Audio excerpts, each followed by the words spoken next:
Você está acompanhando a primeira aula da nova matéria do nosso curso básico em teologia, turma das quartas-feiras, os evangelhos. Isso mesmo, é a primeira aula hoje da nova matéria, curso básico em teologia, turma das quartas-feiras, os evangelhos. Hoje é quarta-feira, o último dia do mês de novembro de 2022, isso mesmo, último dia do mês de novembro de 2022. Agradecemos o grande esforço que cada um de vocês tiveram, né, em estarem aqui hoje à noite. Eu sei que, infelizmente, nem todos puderam, não é? Alguns já me avisaram de algumas situações de última hora, problemas pessoais. Infelizmente, hoje, pelo menos confirmados, não teremos conosco aqui 4 alunos.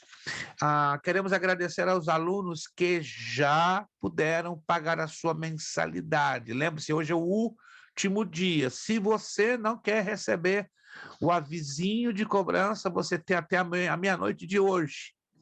Porque amanhã, na parte da tarde, você já vai estar recebendo o avisinho de cobrança, o lembretezinho, tá? Mas se você estiver ainda com muita dificuldade, ó, é só me chamar e dizer, pastor, me dê mais 3 dias, 4 dias, uma semana. Tem que se comunicar. Se você não se comunica, então o avisinho inevitavelmente vai chegar até você. Alguns irmãos já se comunicaram, né, 2 ou 3, né, e aí esses irmãos não vão receber o avisinho, mas se você não pode, hoje, até meia-noite, fazer o pagamento da sua mensalidade de novembro, olha, mande uma mensagem, um áudio, e combine conosco direitinho, né, o dia que você pode, certo? Até uma semana nós podemos dar você o prazo, mais de uma semana já compromete muito, mas muito mesmo. Você não tem ideia como tem sido um pouquinho difícil, porque nós temos constatado alguns alunos, né, não vou dizer o número, mas um número razoável, que tem atrasado sensivelmente, e isso está trazendo alguns pequenos comprometimentos. Então, eu conto com a compreensão de vocês, né? Se você que não fez ainda o pagamento do mês presente de novembro, faça hoje até meia-noite, senão você já sabe, amanhã de tarde vai estar recebendo o avisinho de lembrete de cobrança. Caso não queira receber, mande uma mensagem, um áudio, para combinar então o dia. Alguns alunos, repito, já conversaram conosco e esses alunos não vão receber o avisinho de cobrança. Perfeito, vamos então à nossa matéria, nova matéria, os evangelhos. Eu também vou enviar no final da aula, ao e-mail de vocês, um grupo de slides, porque vocês vão precisar desses slides, tá? Porque vocês têm a apostila, ok? E o grupo de slides, vocês vão ter que estudar os dois para trabalharem bem com os exercícios. Vamos na nossa apostila, então? Isto. Por que 4 evangelhos? Mas já vamos começar com os slides, para vocês entenderem por que 4 evangelhos. Isso. Minha pergunta, todos estão visualizando os slides? Todos estão aí visualizando, sim ou não? Maravilha. Então vamos lá. Por que os 4 evangelhos? Aí você está vendo aí uma representação gráfica e simbólica dos 4 evangelhos. Muito interessante. Nós temos a imagem de um leão, não é? Apontando para o evangelho de Mateus. Temos a imagem de um boi ou um touro apontando para o evangelho de Marcos. Nós temos a imagem de um anjo ou de um homem apontando para Lucas e de João apontando, aliás, uma águia, não é? Apontando para o evangelho de João. Vamos entender, então, o que significa, na prática, estes evangelhos, né? ou esta simbologia, que é importante. Mateus, temos na figura de um leão, e esta figura representa a força e a autoridade real. Escrito para uma audiência judaica, menciona muito o Antigo Testamento, revela Jesus como o Messias. Isso é interessante. Marcos tem a imagem de um boi ou um touro, representando o serviço e o poder. Escrito para uma audiência gentia, em especial para os romanos, revela Jesus como servo que ministra as necessidades físicas e espirituais dos outros. Aí vemos o anjo, o homem, Lucas, representando a sabedoria e o caráter, escrito para uma audiência gentia, em especial para os gregos. Revela Jesus como o compassivo Salvador do mundo.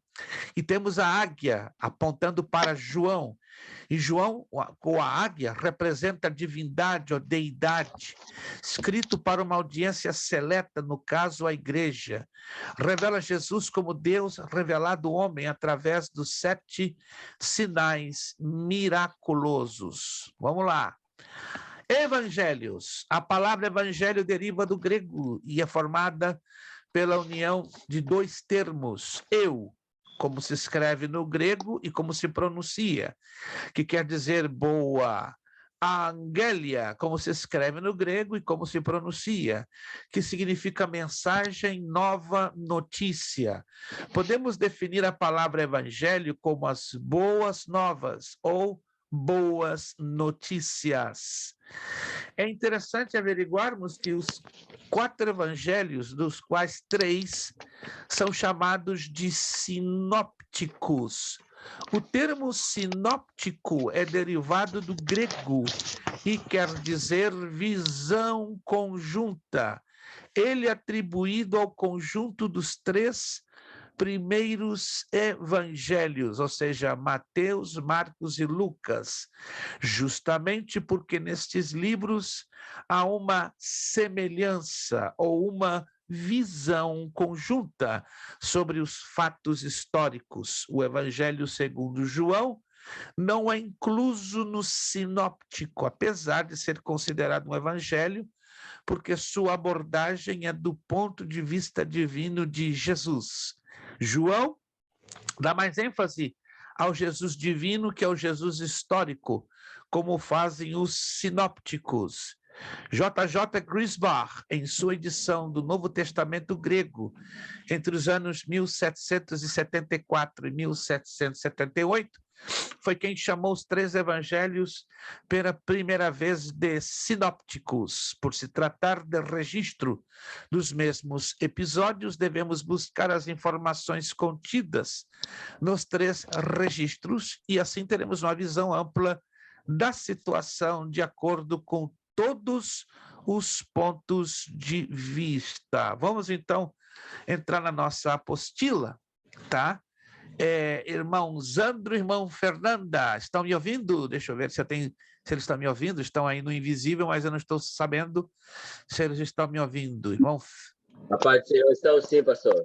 Maravilha, façam aí os devidos ajustes, daqui a pouco vamos ver o sorriso de vocês. Fiquem à vontade, obrigado.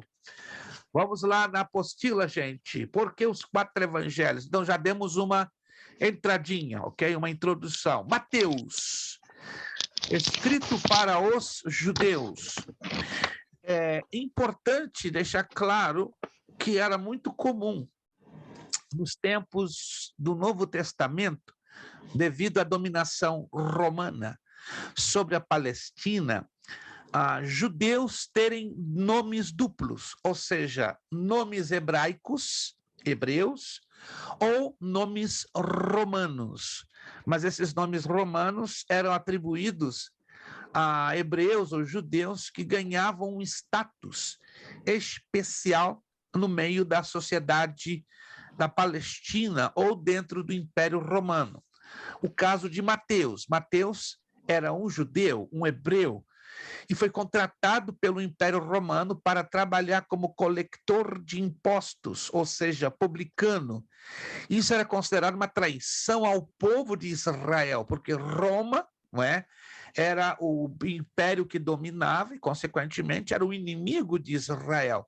Mas Israel não tinha nenhuma chance para reagir por causa da força política, da força militar de Roma, era muito grande.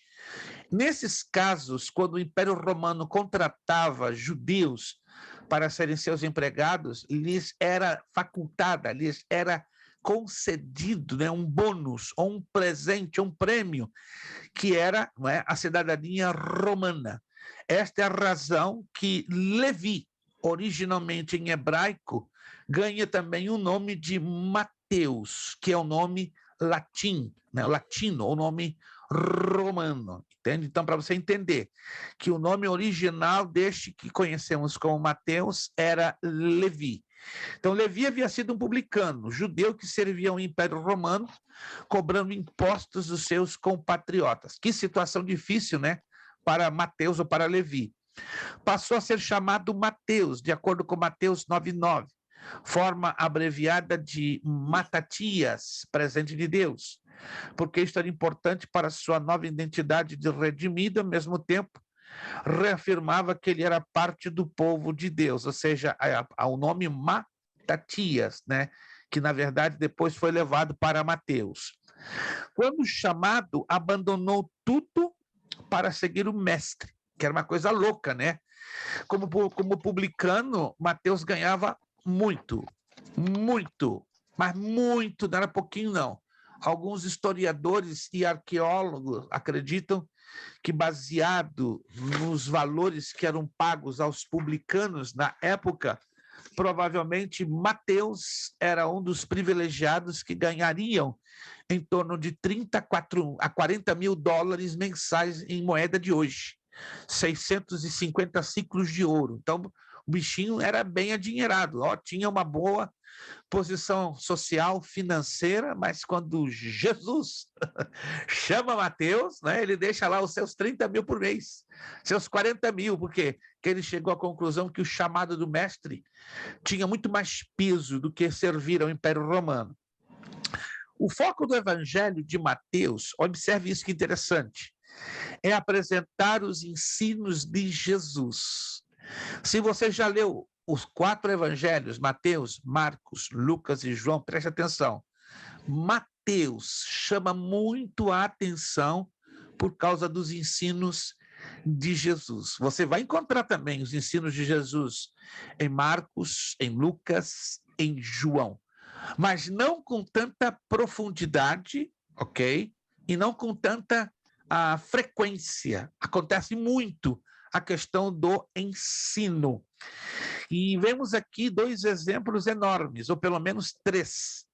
Vemos isso nos exemplos do Sermão do Monte, que ocupa todo o capítulo 5, 6 e 7 de Mateus, está aí na apostila, tá? E do Sermão Escatológico no Monte das Oliveiras, que vai de Mateus 24:3 a Mateus 25:46. Então, Mateus ocupa muito espaço para os ensinos do Senhor Jesus.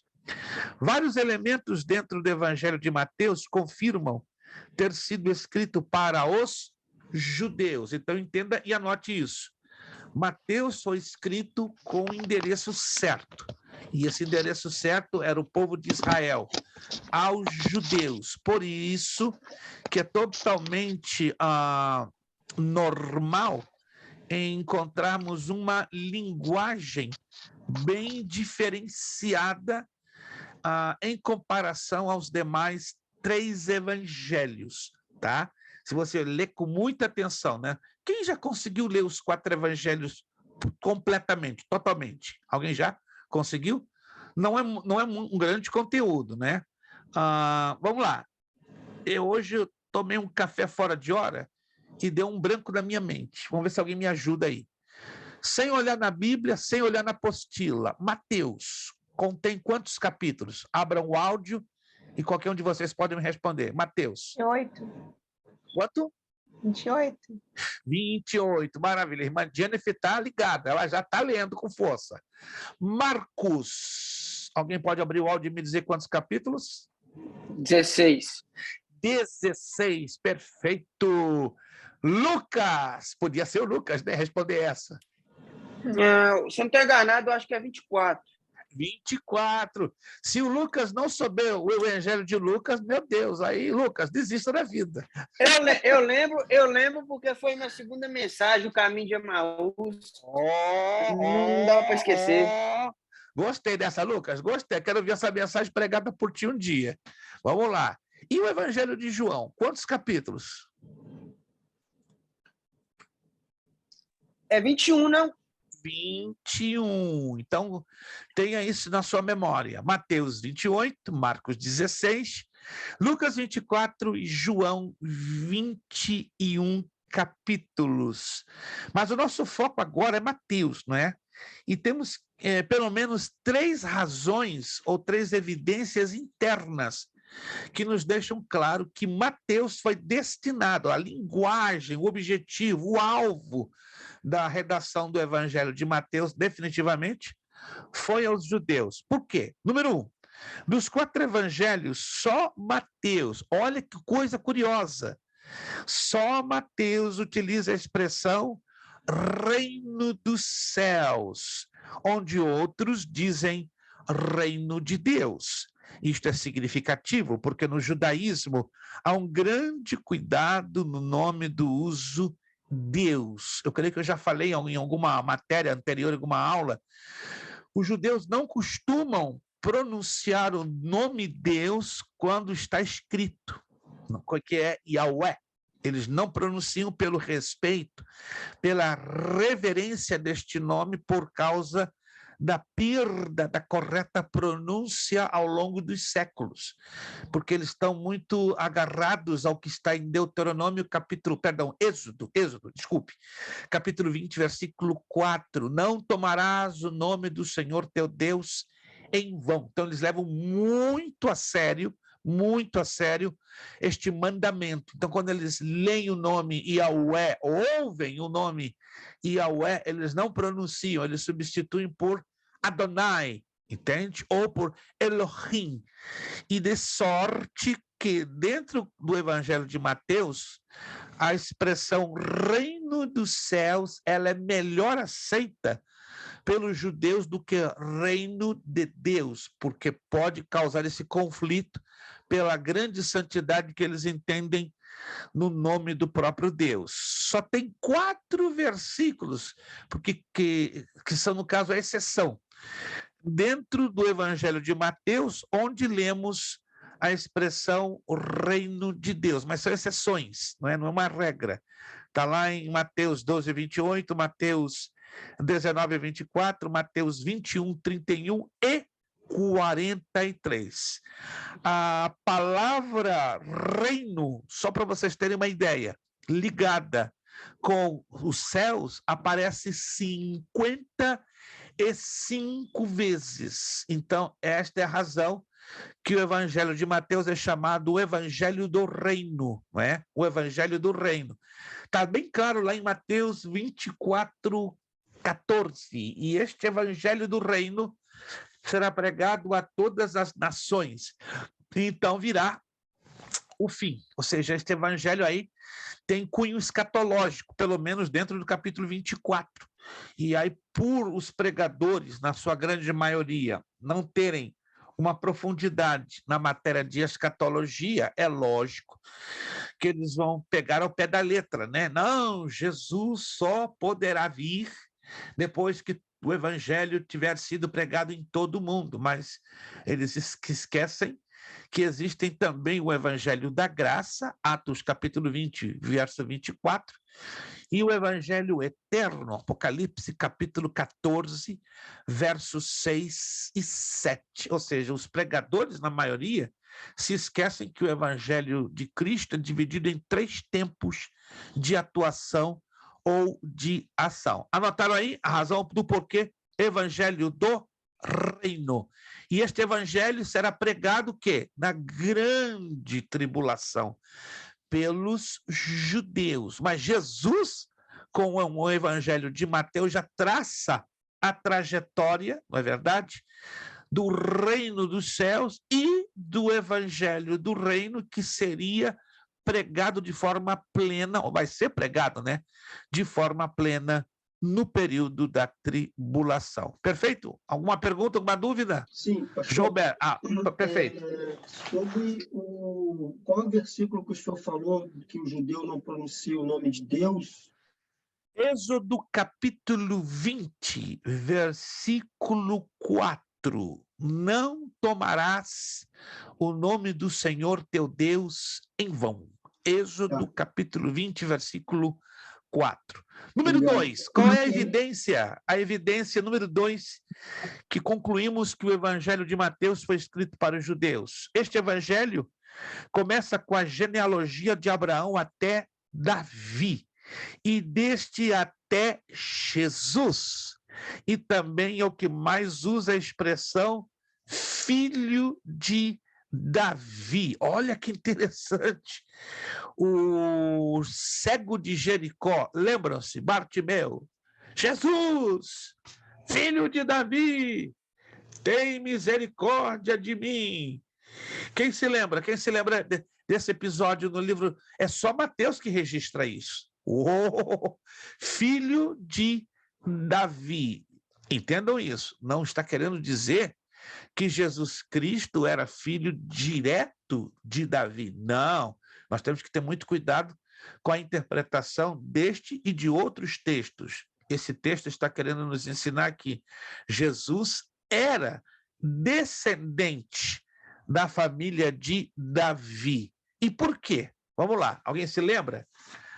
O porquê da relação da descendência de Davi para com a pessoa do Senhor Jesus? Alguém se lembra? A relação, o senhor fala o fato da promessa do trono de ser eterno?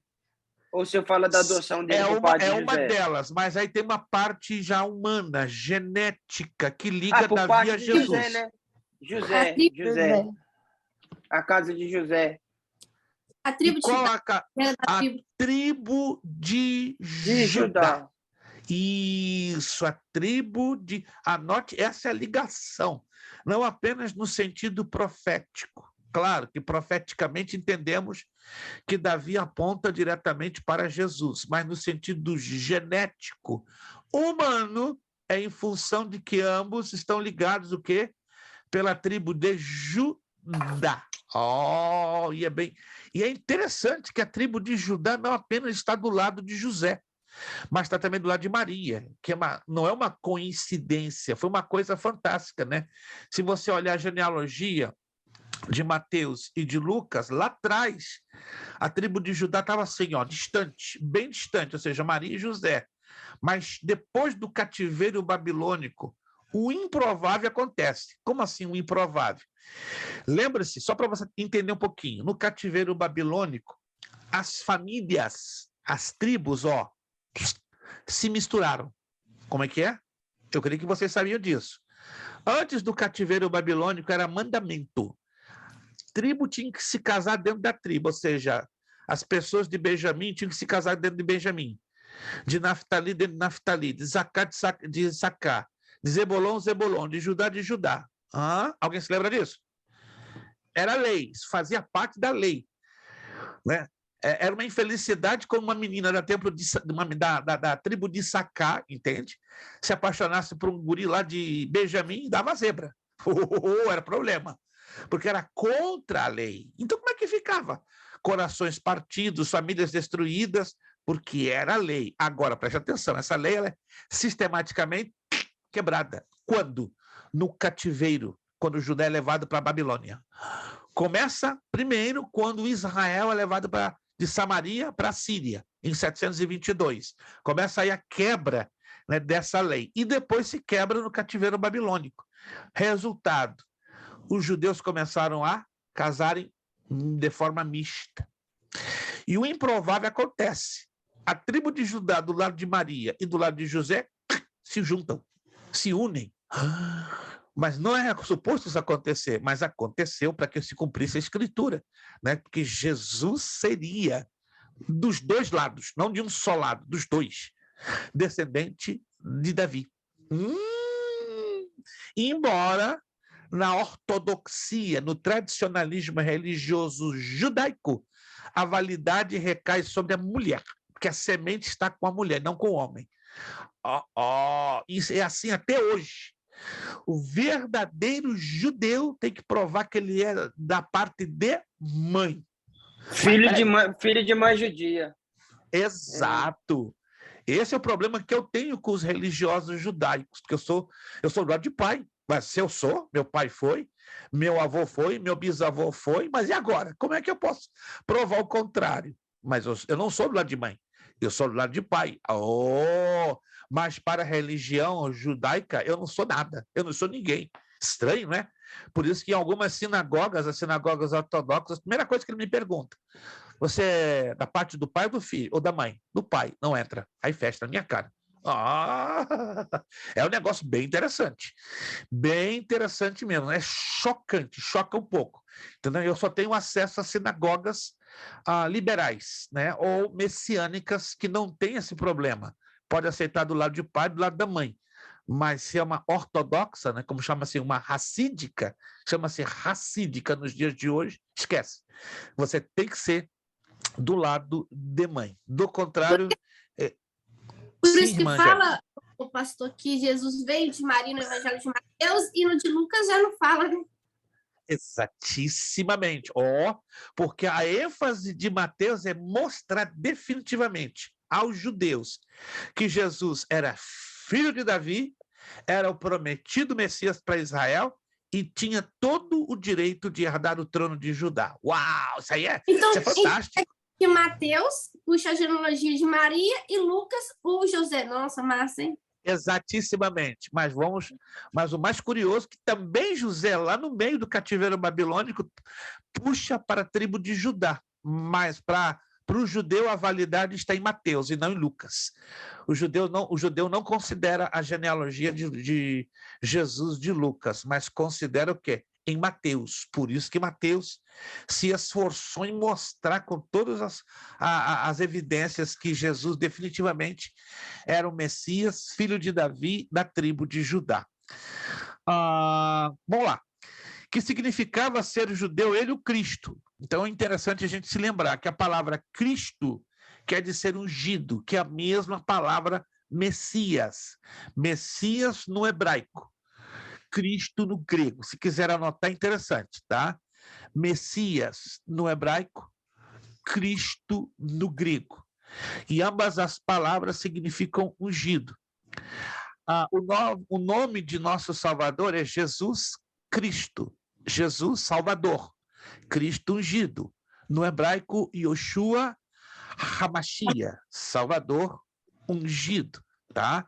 Então entenda isso, Messias hebraico, Cristo grego, e ambas as palavras têm um significado ungido, porque havia a promessa que o Messias viria da linhagem de Davi. Essa promessa está lá em Isaías 9, 6, 7, que é muito conhecido pela maioria de vocês.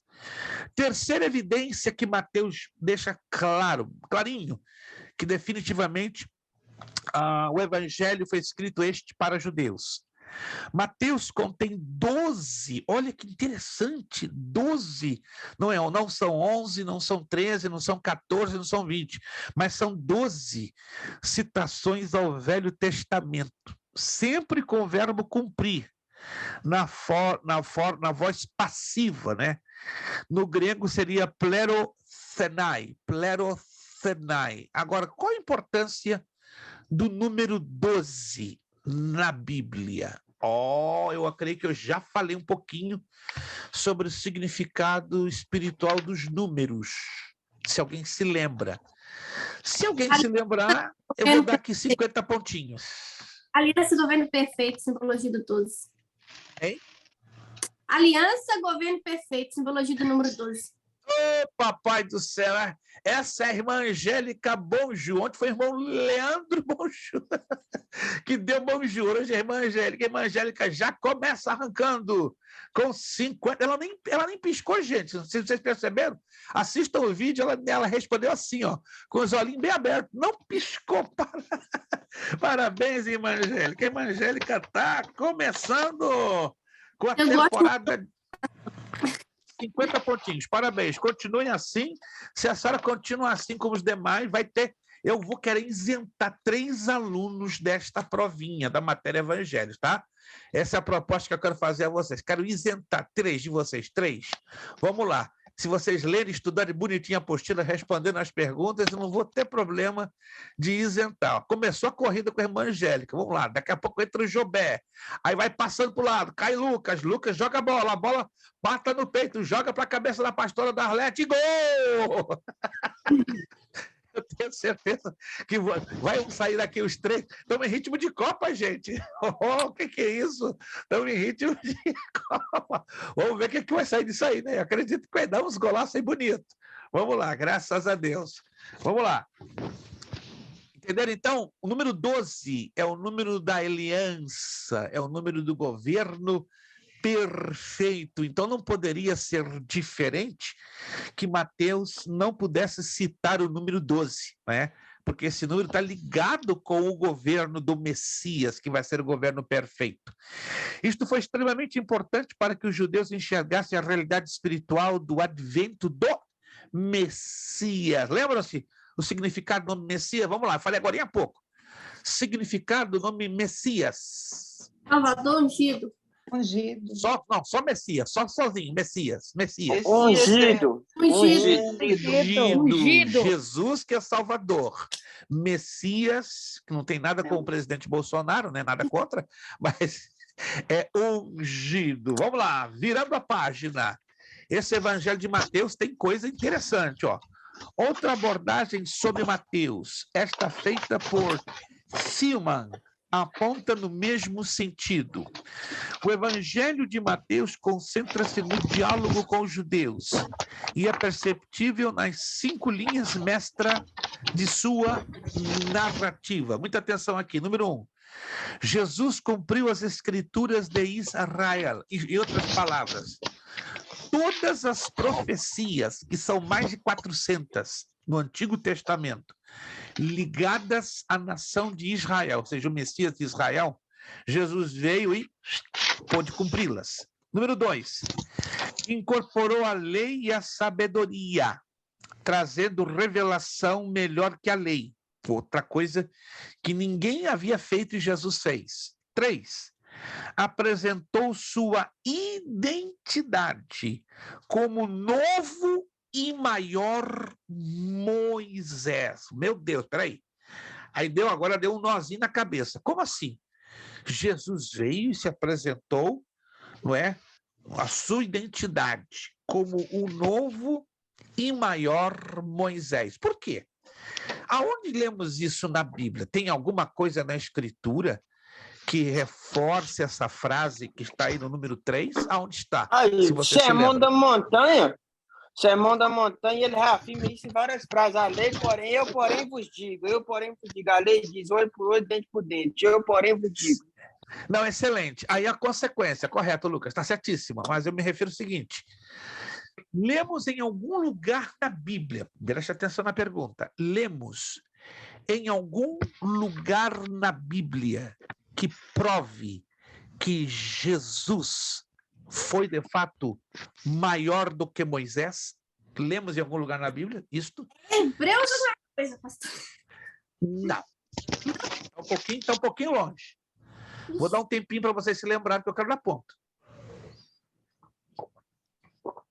Ele fala que ele é maior do que Moisés, ele fala que ele é maior do que Salomão, ele fala... Eu não lembro o texto, eu não lembro o versículo, mas o texto eu lembro. Ele fala que ele é maior que Moisés, ele fala que ele é maior que Salomão, que a rainha de Sabá foi para contemplar Salomão. Ele estava falando com os fariseus no templo, não estou enganado. Eu não lembro o texto que era, mas a citação é. Tem um texto que ele é, vamos dizer assim, ele é chave.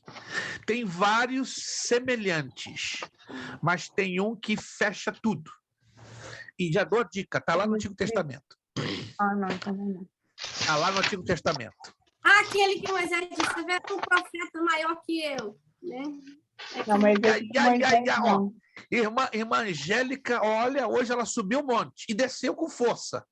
Subiu e desceu um monte. Só não está lembrado o texto, mas é exatamente esse contexto aí. Exatamente. Então.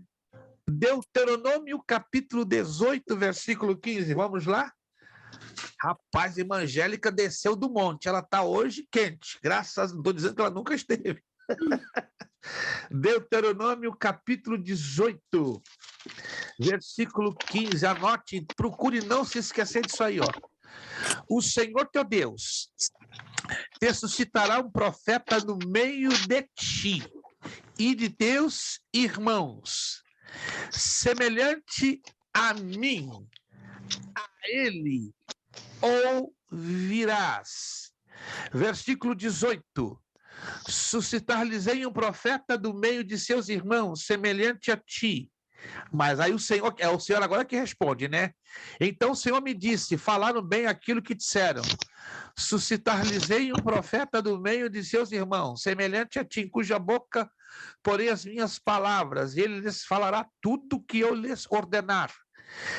De todo aquele que não ouvir as minhas palavras, que ele falar em meu nome, disso pedirei contas. Porém, o profeta que presumir de falar alguma palavra em meu nome, que eu não lhe mandei falar, ou que falar em nome de outros deuses, esse profeta será morto. Então anote aí, Deuteronômio, capítulo 18, versos 15, 18 e 19.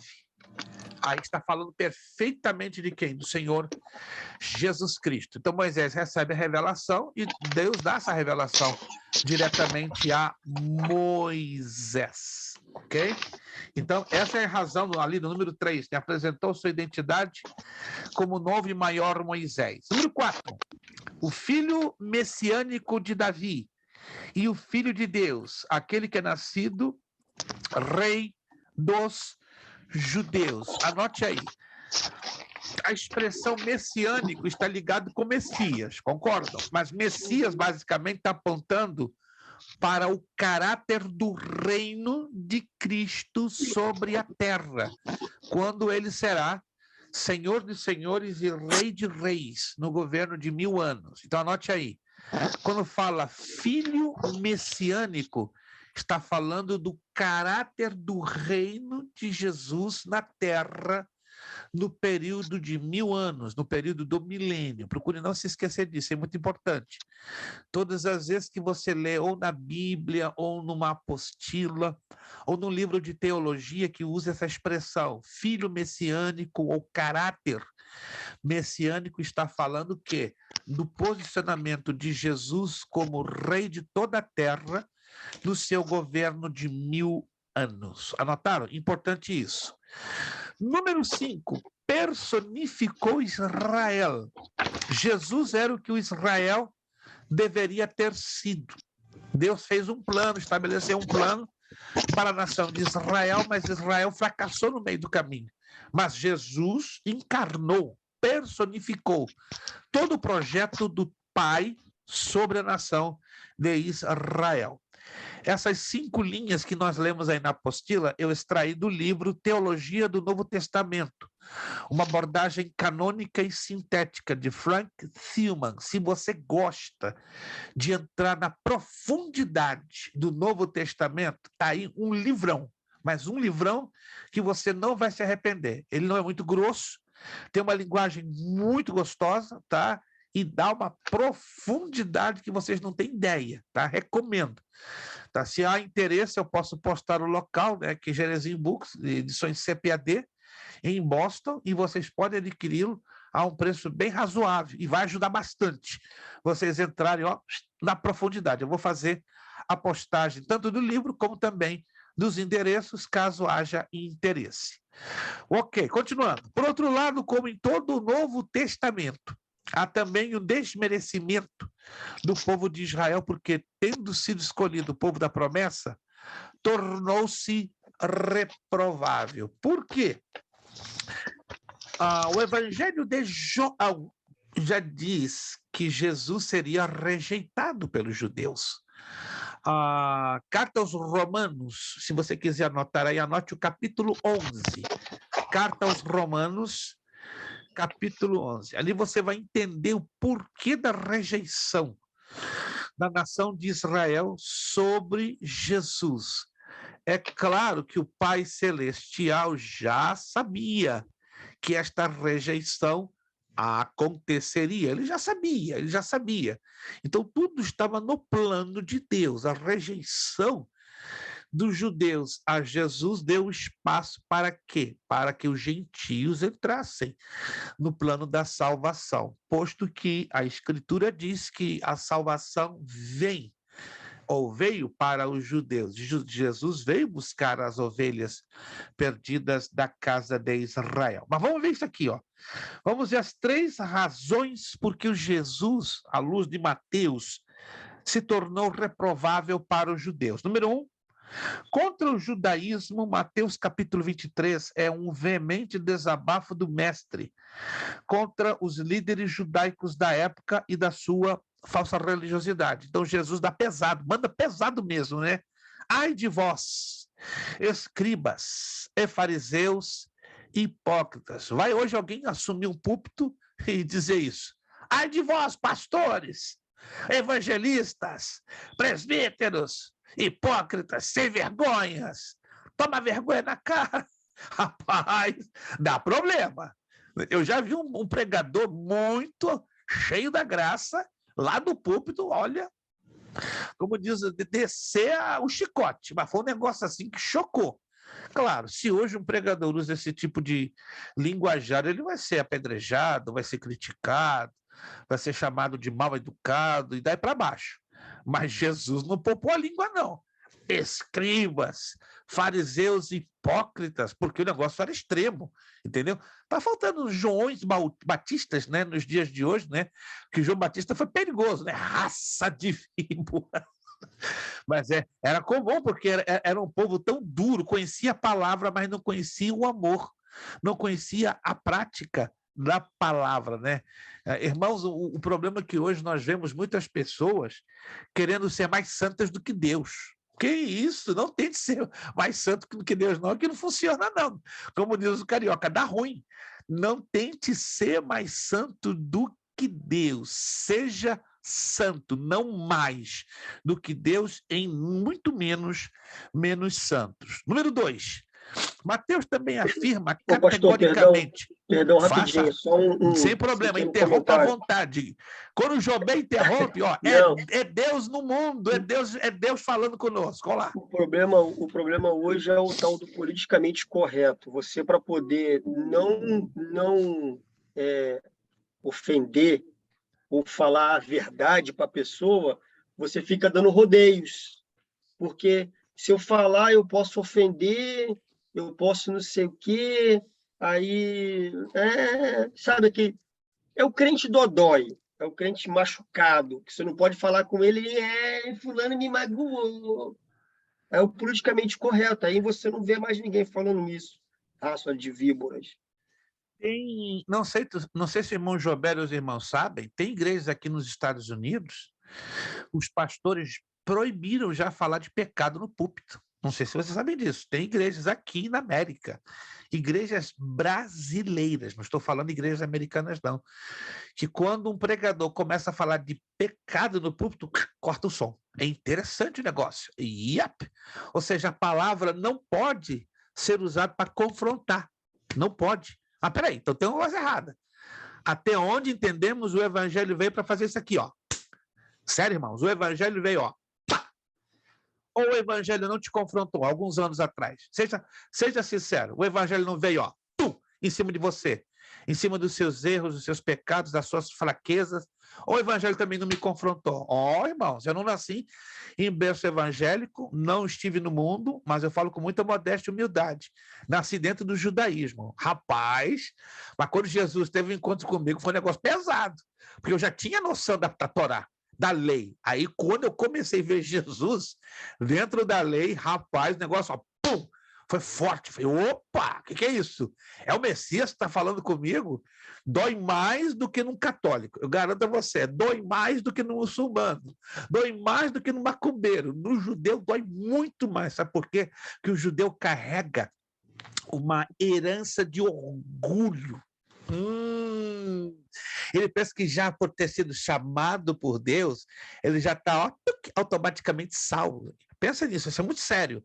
A religiosidade que o judeu carrega é perigosa, é satânica, entende? Aí quando vem a Escritura e confronta com o judeu, ele tem que baixar a cabeça. Uau! Não é o fato que eu sou filho da promessa que eu já tenho garantido a salvação. Não, não, não, não, não, não. A salvação é por fé no Filho de Deus, em Jesus Cristo. Não adianta ser filho de Abraão. E eu pensava, irmãos, que eu sendo filho de Abraão, eu já estava com tudo e estava prosa. Mas depois, quando Jesus me confrontou, foi forte. A gente tem esse lado adâmico dentro de nós, que se o evangelho ele não nos confrontar todos os dias, a nossa tendência é cair para o buraco, é voltar para onde Deus nos tirou no passado. Essa é a nossa realidade.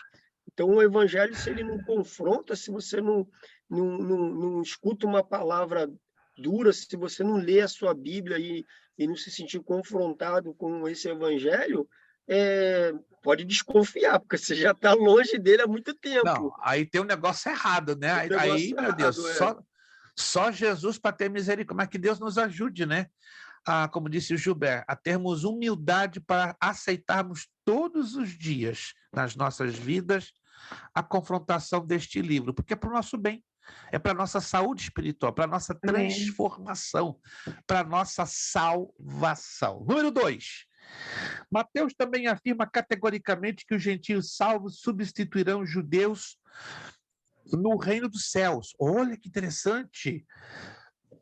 Mateus 8, 11 e 12 diz: digo-vos que muitos virão do Oriente e do Ocidente e tomarão lugares à mesa com Abraão, Isaque e Jacó no reino dos céus, ao passo que os filhos do reino serão lançados para fora nas trevas. Ali haverá choro e ranger de dentes. Os judeus não gostam disso, não, né?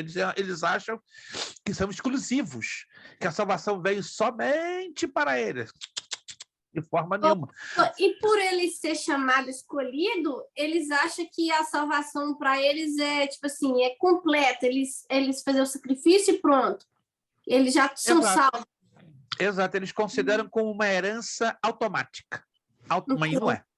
Pastor, Jonas, quando foi enviado para pregar para Nínive, ele não queria pregar para Nínive, porque ele queria só a bênção só para Israel, só para o povo judeu, porque ele sabia que Deus ia perdoar o povo de Nínive, né?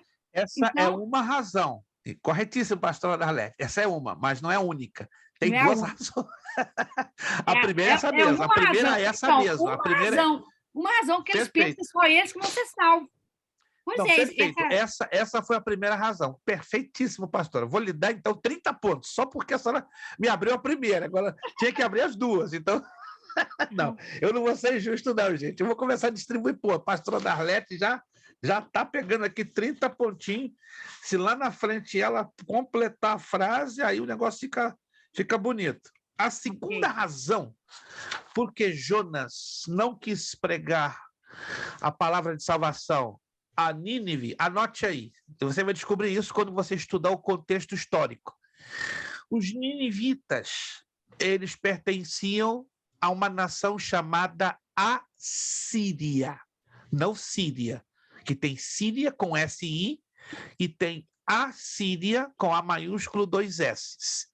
Quando você estuda a história universal, você vai descobrir que os assírios, não sírios, eram cruéis quando conquistavam os povos e as cidades.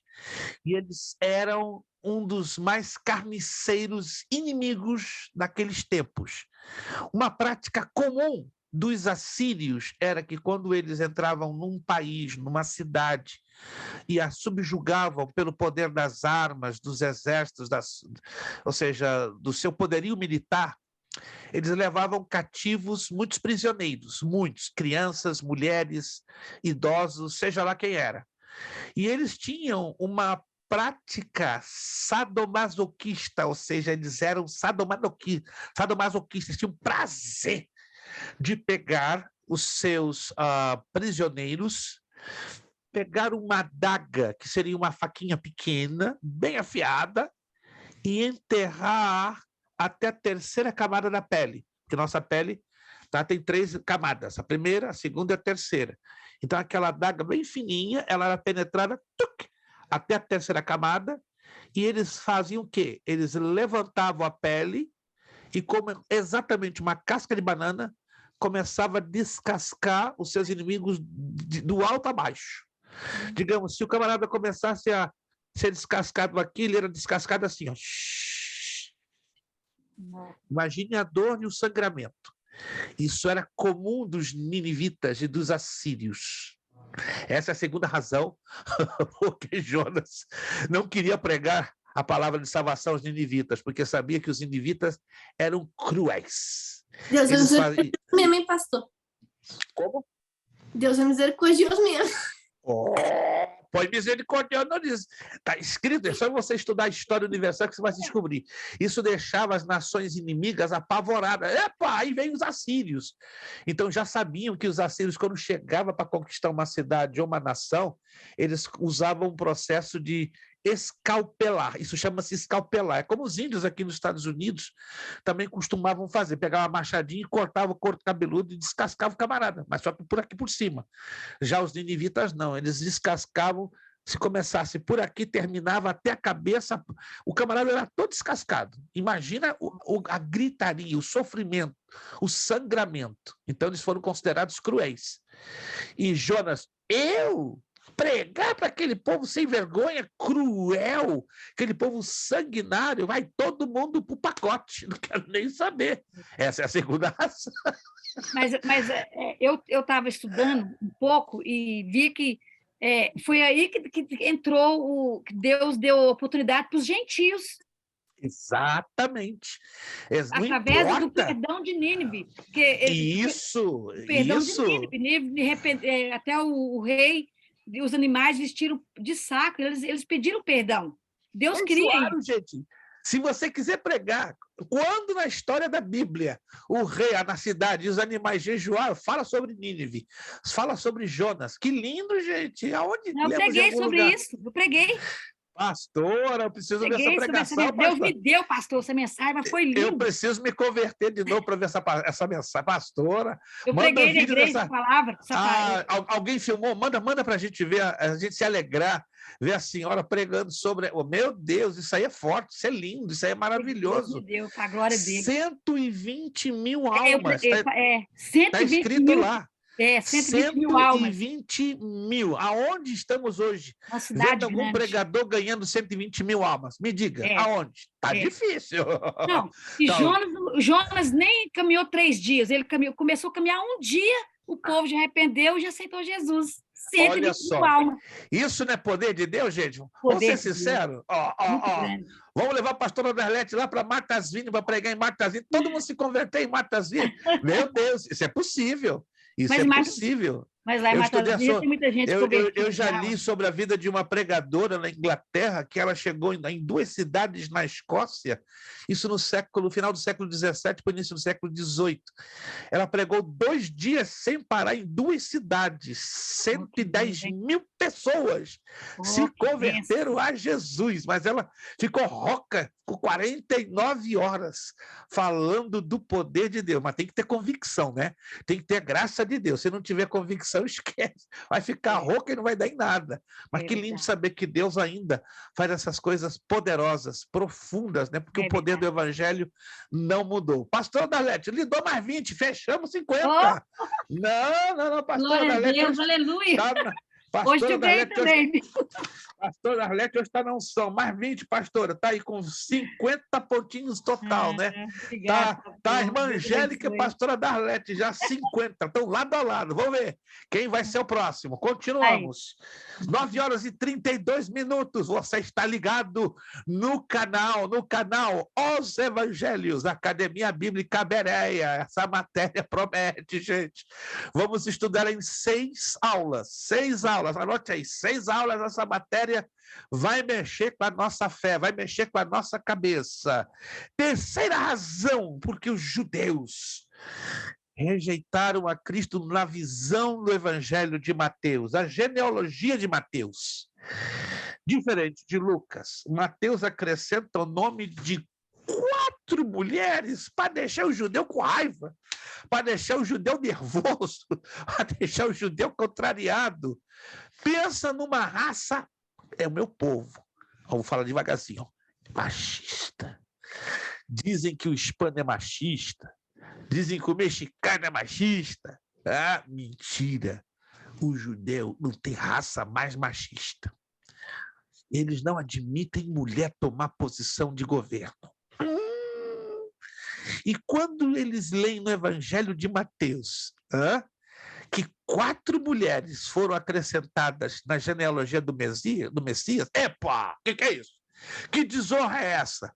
Mas não eram 4 qualquer mulheres, não. Olha só, que isso aqui é tremendo, isso é misericórdia de Deus mesmo. É digno de nota que Tamar, versículo 3, Raabe, Ruth e Batseba, versículo 6, mencionado apenas como mulher de Urias, eram gentias. Isso que dá raiva nos judeus.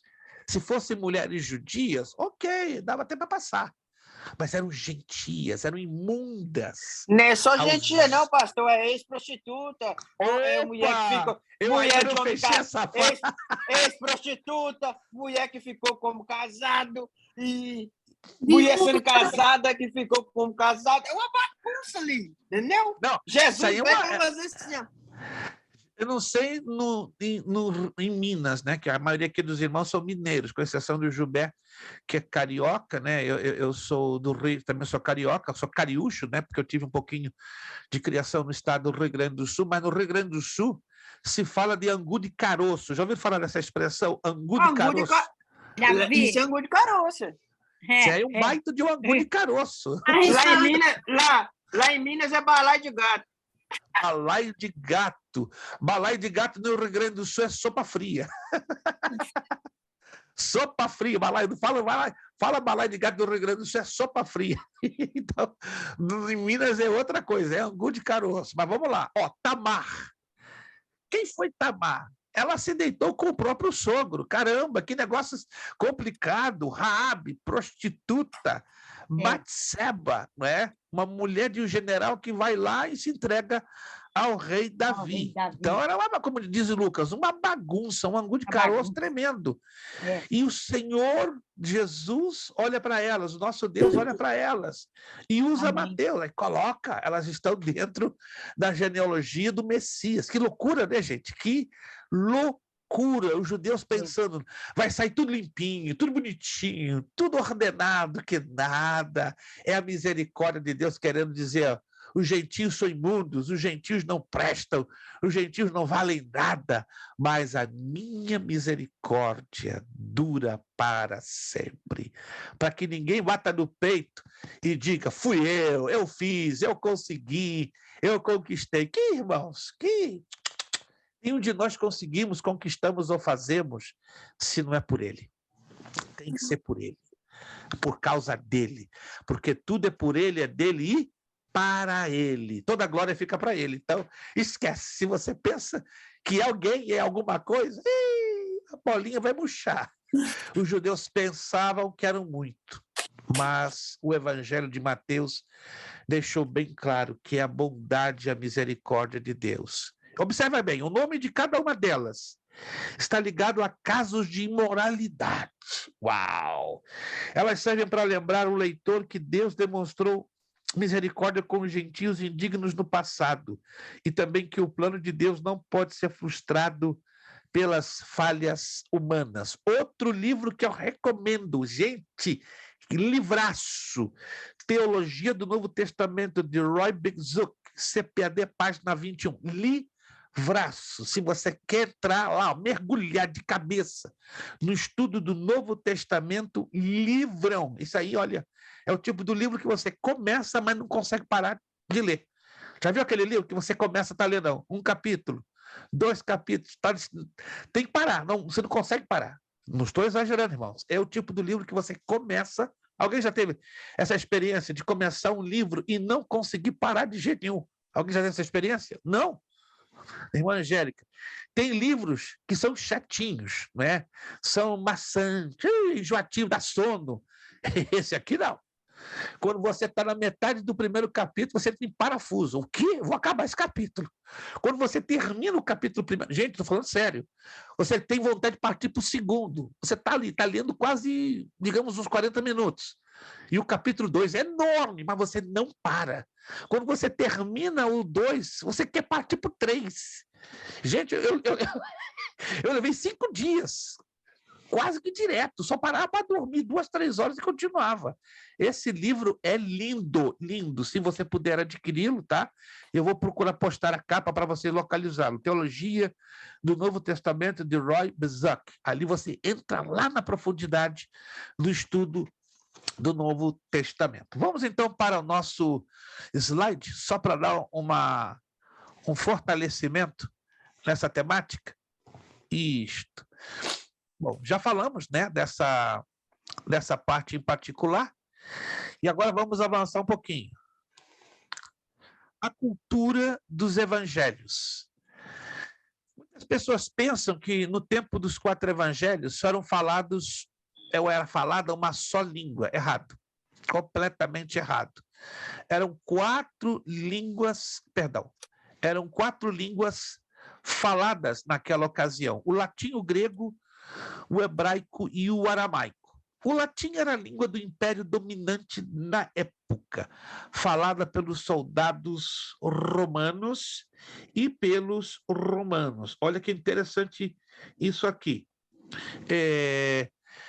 Por isso era uma língua importante e que tinha sua razão de ser e existir na Palestina. Então, note aí, o latim, ele era uma língua conhecida, ele era uma língua importante por causa da dominação do Império Romano, mas o povão não falava latim, entendeu? Os romanos, sim, falavam. Algumas pessoas do povão que estudavam, eram profundas, né? Ou tinham uma boa escolaridade, aprendiam o latim, mas o povão não falava o latim. Tinha o grego. O grego era uma língua culta, a língua universal. Seria o equivalente ao inglês hoje, uma língua que serve de padrão para as comunicações internacionais.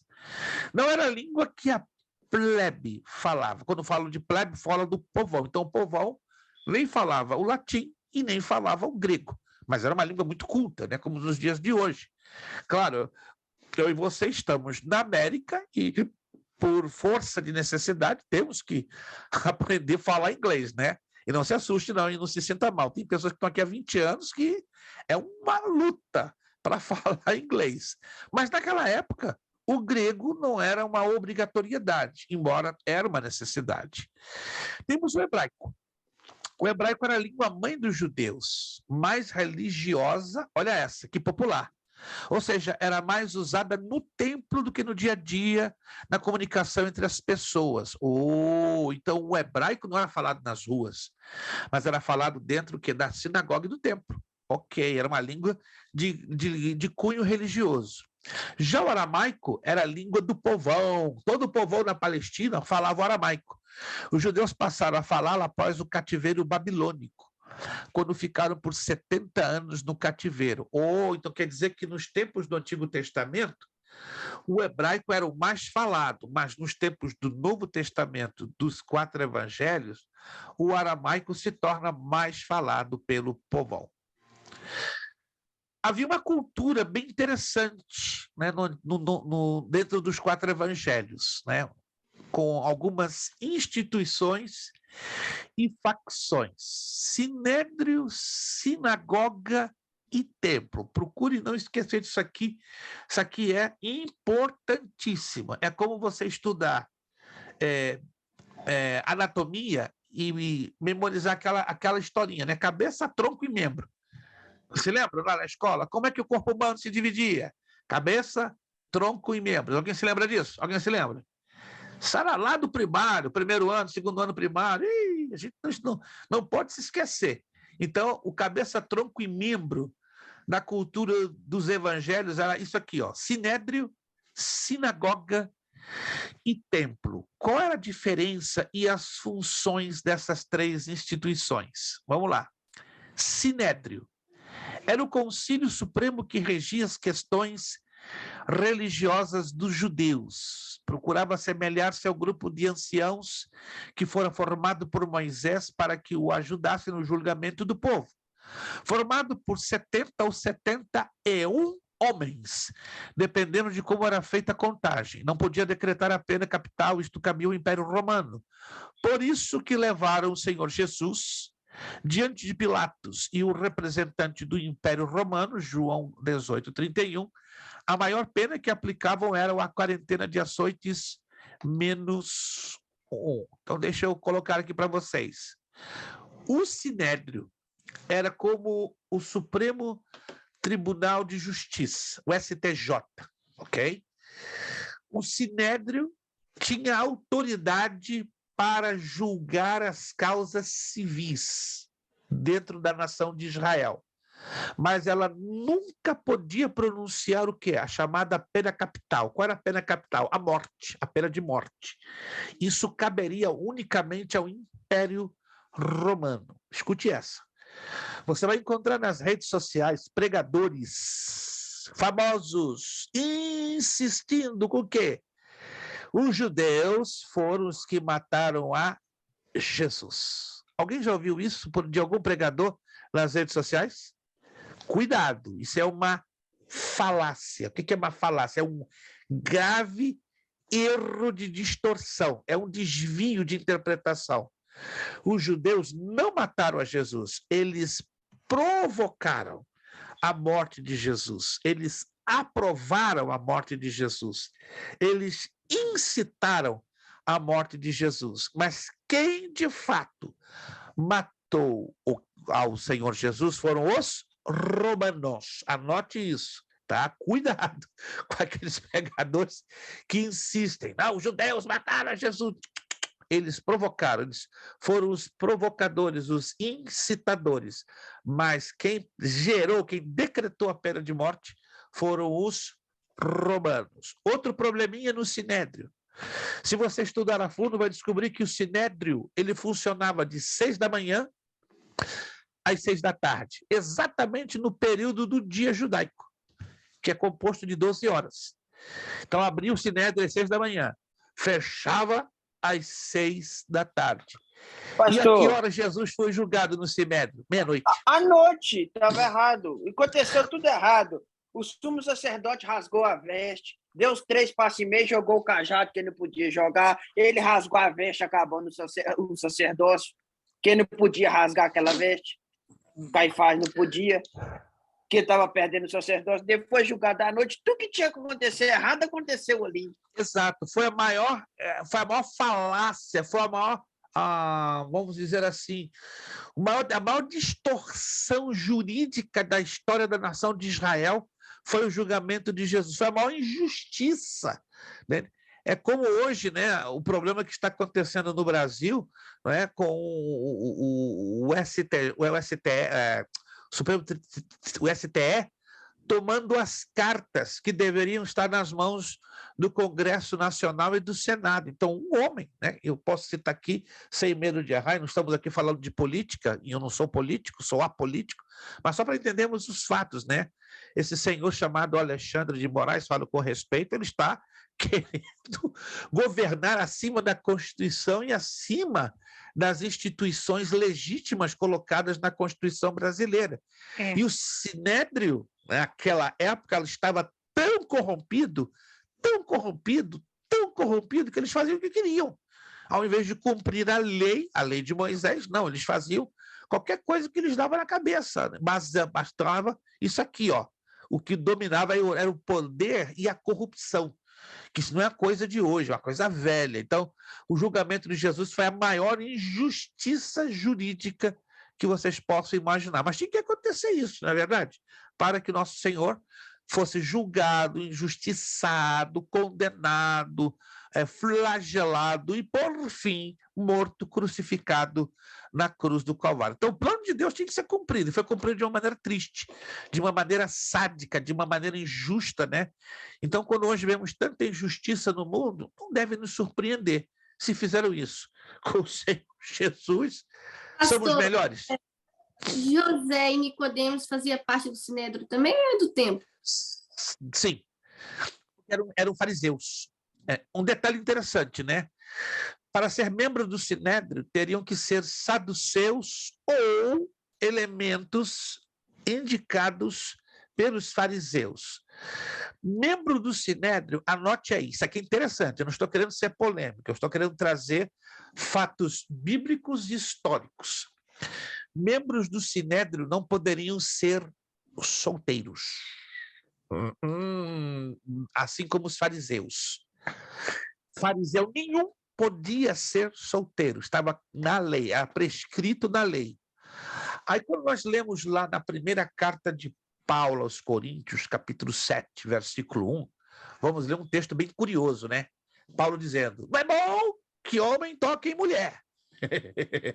Aí, alguns pecadores, não, Paulo era virgem, solteirinho. Como é que é?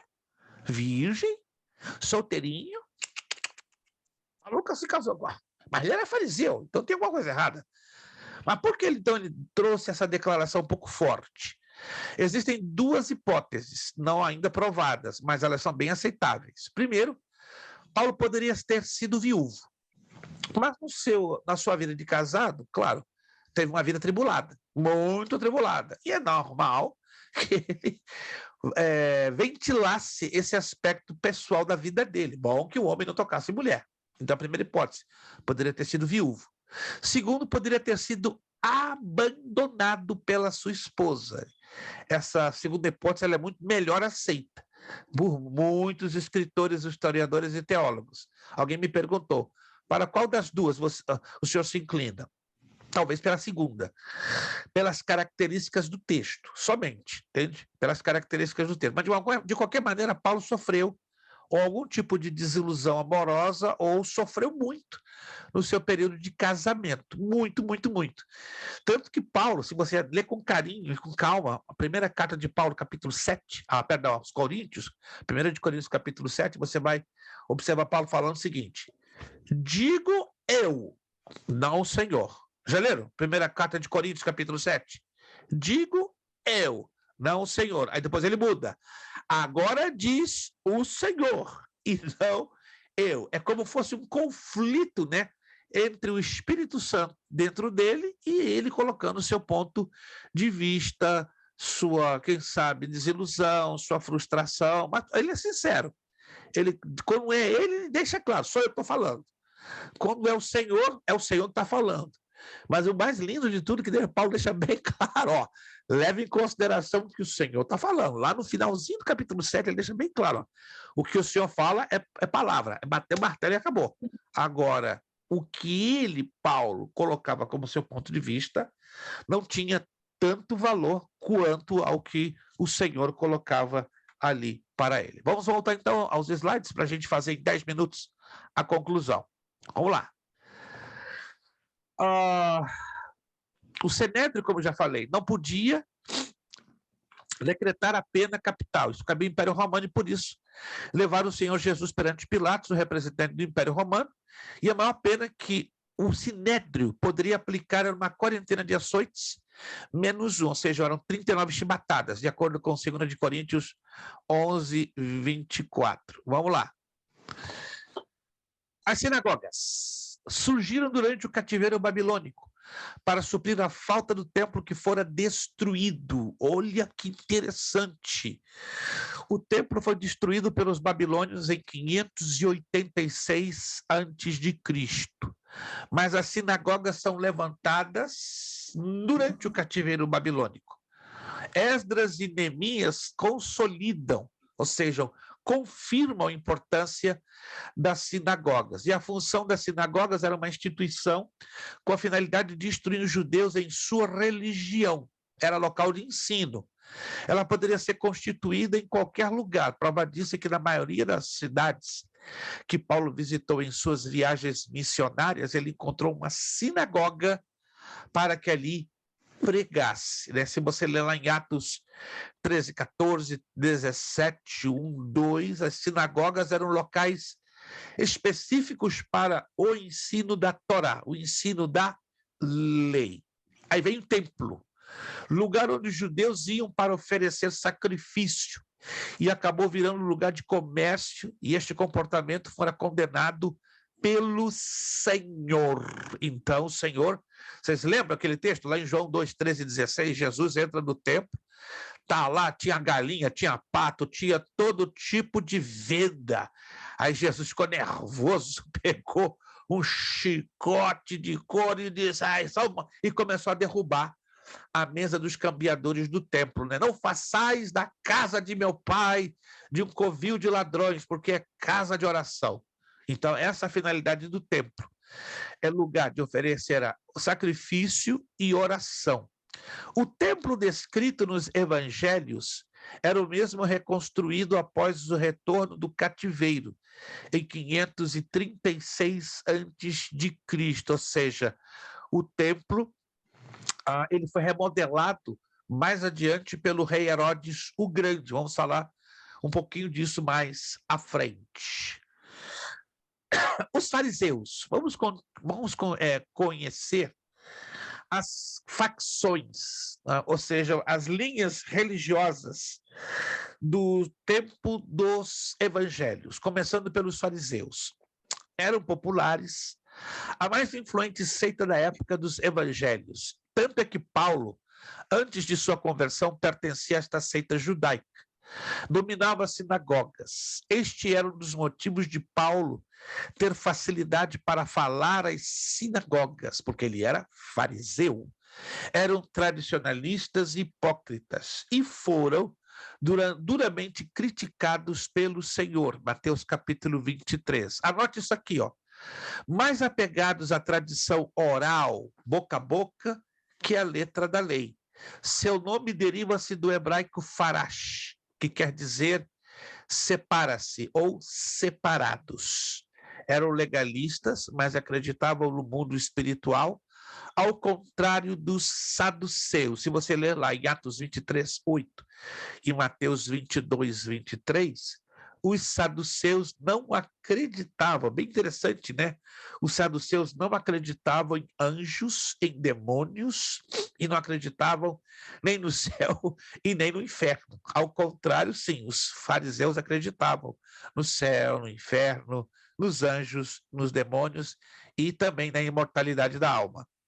Saduceus, formado pela aristocracia judaica, ou seja, era uma nata, uma elite de homens da nobreza, e dominavam o templo e o sinédrio e a administração política de Jerusalém. Mas eles não sobreviveram à destruição de Jerusalém em 70 depois de Cristo. Ou seja, Jerusalém foi destruída pelos romanos em 70 depois de Cristo, e aí acabam a existência dos saduceus. Na próxima aula, nós vamos dar uma visão rapidinha dos evangelhos sinóticos. Mateus, o rei. Marcos, o servo. Lucas, divino, o homem perfeito. Ok? E vamos continuar com o evangelho de Marcos. O evangelho de Marcos. Se vocês já quiserem fazer os exercícios, já façam pelo menos o número 1. Tá? Se você olhar lá no finalzinho da apostila, ele está dividido em 3 partes, tá? Em 3 partes. A primeira parte, assinale com X a única alternativa correta, ok? A segunda parte, assinale com C para certo e E para errado. E a terceira parte é bonita, né? Relacionar a coluna A com a coluna B. São 25 questõezinhas para você se divertir, né? E dar glória, aleluia, fazer a oração do Pai Nosso 77 vezes, tá? Então, nós vamos corrigir. É do 1 ao 11, né, pastor? Isso, do 1 ao 11. Então, para a próxima aula, vamos, então, corrigir do 1 ao 11, o número 1, tá? Só colocar o X. Tem um aluno de uma turma aí que parece que ele estava com tanta segurança que ele colocou 3X. Pastor, acertei. Como assim? É a A, é a B e a C. Mas, meu irmão, presta atenção. Quantos X que eu estou pedindo? Assinale, eu pedi para ele repetiu em voz alta, com o bocão aberto. Assinale com o X. Repita de novo. assinale com um X. Repita de novo, meu irmão. Começou a rir. Por que você está me pedindo repetir, pastor? Porque você colocou 3X. É verdade, perdão. Tem aluno que não se dá conta do que está lendo. E é complicado. Por isso que eu tenho que falar com que o aluno repita em voz alta. É 1X só, gente, por favor. Não coloque 3, nem 4, nem 5X, tá ok? Da 1 a 11. A gente corrige, então, na próxima aula. Paramos por aqui hoje. Voltaremos no próximo episódio, próxima semana, já no mês de dezembro. Gente, o Natal está chegando, a neve também está chegando aí na Nova Inglaterra. E aí, pastor, o senhor está falando isso, o senhor está no calorzinho, ó. Eu sei o que é frio, eu sei o que é neve, já vivi aí 22 anos e, olha, me perguntaram esses dias, só tem saudade da neve? Sinceramente, não. Me maltratou muito, me machucou muito. Fala, Mas aí está pastora calor Nanete. agora? Aí está calor agora? Deixa eu ver aqui. Tá 20 graus centígrados, 68 Fahrenheit. 68. Tá bom demais. Dá para caminhar de bermuda, de camiseta lá fora. Tá bom maravilha, hein? demais. Dá para Que tomar banho benção. de piscina. Ei, gente, aqui tá lindo o negócio, né? Aí você, não estou esnobando não, gente, por favor, não estou esnobando. Já rapei muita neve aí, gente. Se vocês não sabem, já passei É verdade, é muito difícil 18 mesmo, horas, neve. eu e minha esposa rapando neve. A gente levou um bom trocadinho, né? Mas depois de 18 horas rapando neve, ficamos 3 dias esticados na cama, de tanta dor na coluna, né? Alguém já rapou neve aqui? Curiosidade. Alguém já rapou neve aqui? Já raparam neve? Não, aqui eu já. Mas, você está falando Não, eu já rapei E- muito. E rapa Não, ainda. eu já rapei com trabalho, para ganhar um trocadinho, gente. Não, para ganhar Na não. época das vacas Na minha magras, quando casa. a vaca estava magra, não tinha nem orelha, nem rabo, a gente corria para rapar neve. Gente, dava uns Mas- $200, 200 até 300. Isso estou falando de 2001, 2002, 2003, que nevava com força. Não tem vergonha de dizer não, gente. Eu fazia $300, minha esposa rapava mais rápido que eu, 400. Nós levávamos em um dia $700. Aí passava 2 semanas, de novo, aí vamos quebrar a coluna de novo.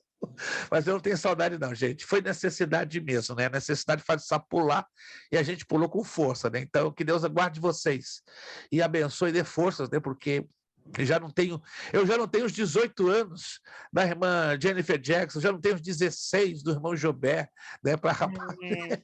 Já são 63 e já estou Você tá sentindo no doido? corpo. Se eu pegar na pá de neve por 5 minutos, minha lombar já foi embora. Jesus, eu não sei nem se eu tinha lombar na época, Job eram 18 horas. E era um negócio Nossa. triste, né? Parece que a gente ia morrer depois. Ficava 3 dias na cama, não Não conseguia se faço mover. isso. Eu caminhava como um velhinho colhido. Mas Só deixa se quieto, for, deixa só quieto. se for muita necessidade mesmo, porque eu não tenho lombar Eu para isso, passei, não. eu não Eu tenho com a vergonha de dizer neve não, né? Quando a também. vaca estava bem magra, a gente teve que lançar a mão dessa situação, né? Era o que vinha às mãos, né? E graças a Deus, né, que nos ajudou É.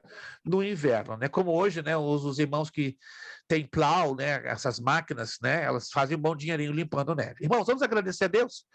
Deus falou conosco hoje através desta matéria linda que começamos a estudar. Deus falou conosco hoje? Falou com você? Amém. Tem coisa muito mais linda que nós vamos descobrir ao estudar esta matéria. 6 aulas vai ser pouquinho. Quando a gente entrasse na profundidade, já terminou a 6ª aula.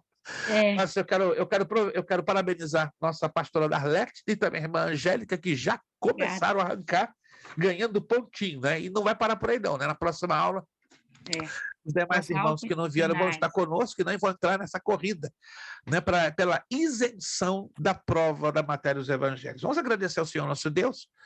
Vamos pedir nosso irmão Jobert nos dirigir a Deus uma palavra de oração, agradecendo. Obrigado, pastora Darlete, irmã Jennifer, Jobert, irmã Angélica, irmã Isabel, irmã Daniele, Lucas, Deus abençoe, irmã Lediane, que hoje ficou no invisível e também ficaram hoje por circunstâncias alheias à vontade deles, né? E a nossa vontade, irmã Fernanda, irmão Zandro, mas estiveram aí ligadinhos conosco, mas na próxima aula vamos ver o sorriso deles, hein? O sorriso da irmã Lediane, o sorriso do irmão Zandro, da nossa irmã Fernanda. Entendemos que há situações que às vezes não permitem os irmãos estarem visíveis. Irmão Jober Camilo, que não é cabelo, mas é Joer. Tá? Mas é camelo no bom Glória a Deus. sentido. Vai estar, então, nos dirigindo uma palavra. Tá lá, irmã Leidiane, meu Deus abençoe. Mantenha a senhora, o seu esposo, o seu filhinho bem aquecidos aí dentro de casa, né? Porque o negócio aí vai esquentar. Não, vai esfriar feio. Eu vou estar aí no fim de semana dando aula. Meu Deus, que Deus tenha misericórdia de mim. Chegando em Denver, vou chegar amanhã, vou chegar na sexta-feira à noite, né? E vai estar frio no planeta, mas Deus me dê graça, me dê couro de jacaré para aguentar esse frio. Irmão Jobé, vamos mudar de assunto, eu já estou ficando agoniado de falar de frio. Irmão Jobé, nos despede a Deus em oração. Deus é conosco e vai dar graça a cada um de vocês. Obrigado, Deus nos abençoe, uma ótima semana, irmão Jobé, nos despedindo com oração. Obrigado, meu Pai. Muito obrigado, Senhor, por essa aula maravilhosa que o Senhor nos proporcionou hoje, Pai. Agradeço, Pai, por cada aluno que se dispôs a estar conosco juntos, estudando, aprendendo um pouco mais da Tua palavra, dos Teus evangelhos, Pai, daquilo que o Senhor deixou, Pai, como pérola preciosa para nossas vidas. Usa, Pai, cada dia mais o nosso pastor Prestes, Senhor, capacita-o, Pai, cada dia mais, para que ele possa, Pai, com graça, Pai, ser usado, ser como um canal de bênção sobre nossas vidas. Abençoe, Pai, essa faculdade, o Bereia, Senhor, multiplica, Pai, multiplica a quantidade de alunos, Pai, para eles, Senhor, que nós possamos ser, Pai, graciados com a Tua presença, graciados com a Tua palavra a cada aula, Senhor. Nos despede agora, Pai, em nome de Jesus, que possamos, Pai, descansar, Pai, para levantarmos amanhã para um novo dia na Tua presença, Pai.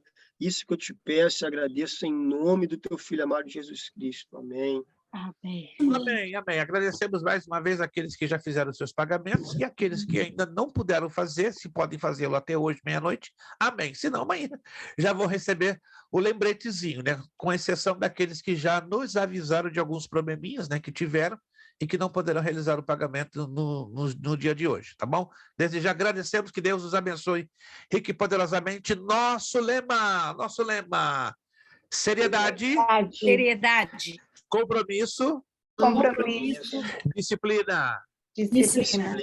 Seriedade, compromisso, disciplina. Seriedade, compromisso, disciplina. É necessário que ele cresça e que eu diminua. É necessário que ele cresça e que eu diminua. É necessário que ele cresça e que eu diminua. E a Deus damos o quê? A honra, a glória e o poder. Muito obrigado. Deus os abençoe. Em 2 horas esta aula já estará à disposição para você rever lá no nosso grupo. Muito obrigado a todos. A paz do Senhor. Bom descanso. Até a próxima semana, dia 7 de dezembro, se Deus quiser. Muito obrigado a todos. Deus os abençoe. Amém.